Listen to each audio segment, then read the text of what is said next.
This is Rugby Roundup. Coming up, we preview the match between Bees and Moseley and take a look at Worcester as they make it through to the semi-finals.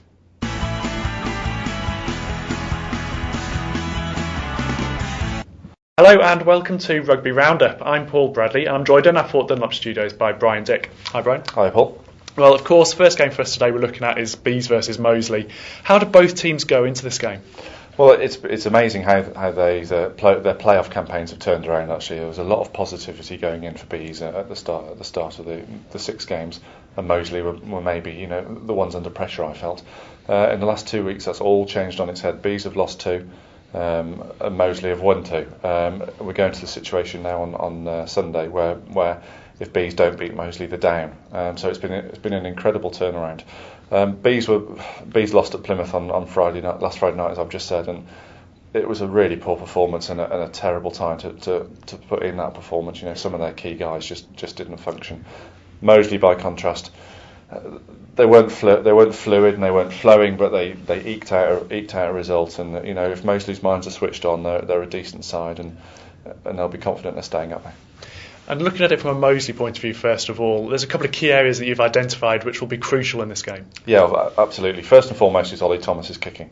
Ollie's got previous against Bees. He hit a 52-metre drop goal against them earlier this year. Then at the end of last year, he also he kicked a touchline winning conversion. So what he does with his boot will be very important for Moseley.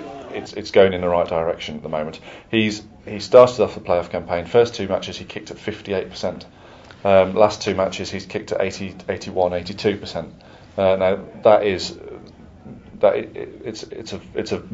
a better than average kicking ratio. And if Bees, with their discipline issues that they've demonstrated against Plymouth, if those issues return on Sunday, then Ollie Thomas, is in the form to make them really pay.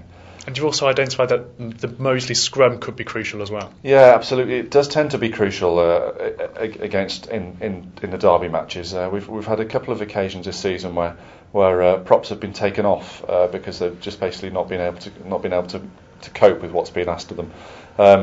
First game against Damson Park, Nathan Williams was taken off for Moseley.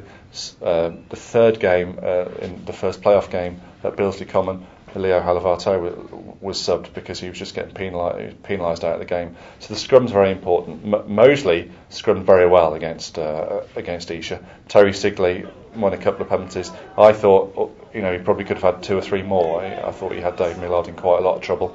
And then the final scrum that Chevy Pennycook scores from, you'll see the Esher loose head just pops out. He doesn't even try and take the pressure. So yeah, the Moseley scrum is a big part of what they do. And from a Bees perspective, I suppose it's going to be about tightening up their defence and cutting out the silly mistakes. Yeah, I mean Mark Woodrow, I rate Mark very highly as a player, but he had an absolute shocker on Friday night. A sliced kick gave Plymouth the first score, and then their final score he missed their fullback, fell off him in the Plymouth half, and the defence was cracked from there. I wouldn't back Mark to have 2 poor games in such succession. One thing about him is he's a very chirpy, he's a very chipper guy, and he'll know that he didn't have his greatest game on Friday night, and he will. I would imagine him to be 100% better this weekend.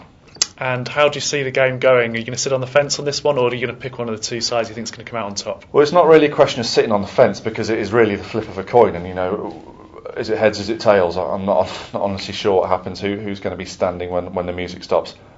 If you press me for a result, I have a feeling Bees will pull it out of the bag this weekend. That will no doubt get the Moseley hordes on my back, but I just think Bees' need is greater, and desperation is pretty powerful motivator at this stage of the season. Okay, well, moving on to Worcester now. Just a quick word on them, and there's a bit of an interesting angle coming up for their next game. Yeah, well, they go to London Welsh. They've already made it through to the semi-finals, as you've said. So there's not a huge amount riding on it, but it'll be interesting for a couple of the London Welsh boys, Eric Classens and Josh Drawninuri, who've actually signed to play for Worcester next season. They can't derail Worcester's promotion campaign at this stage. They might further down into the playoffs, but it'll be interesting for them playing against some of their future teammates if selected. Be interesting to see whether Phil Greening wants to go with those 2 in this match. Okay, Brian, well, thanks for that today, and thank you for watching. We'll be back again next week with more Rugby Roundup.